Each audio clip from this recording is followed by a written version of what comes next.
So ayun na nga guys, in this video ay ituturo ko naman sa inyo kung paano nga ba natin isi-secure yung mga iPhone devices natin para just in case na mawala or nakawin yung cellphone natin na iPhone, automatic na malulocate or matitrace natin kung nasaan yung location nito.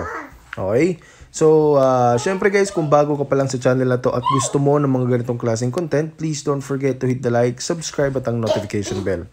So yun nga guys, ang una mong gagawin ay syempre punta tayo dito sa settings. Tapos dito sa search engine, ang gagawin mo or yung isi-search natin ay itong find my location.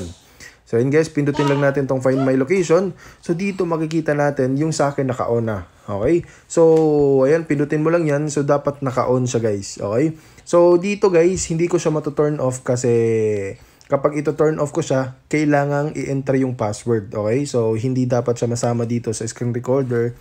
So, ayan guys. So, pag naka-off pa, I'm sure kapag bago pa yung cellphone mo or kung kabibili mo lang or yung kung second hand man, naka-turn off yung default dito guys. Yung Find My iPhone. Naka-turn off to.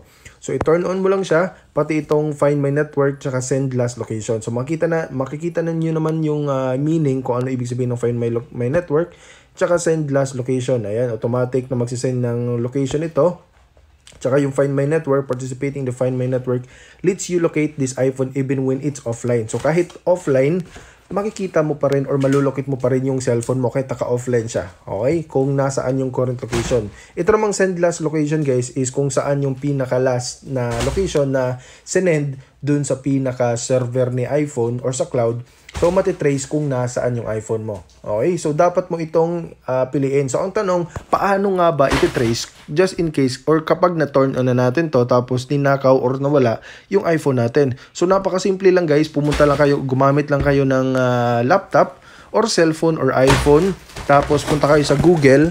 Tapos, i-search nyo lang sa Google, Find My iPhone. So, merong link doon guys na Find My Device. Okay? Or may find my device. Tapos magla-login kayo dun sa iCloud. Tapos pagka-login nyo using your username tsaka password, automatic na lalabas itong cellphone na to. Okay? Kapag naka-turn on tong Find My iPhone. So pagkatapos nun, matitrace mo kung nasaan yung cellphone mo. So ganun lang guys, kung may katanungan ka, mag-comment ka lang dyan at syempre sasagutin natin yon.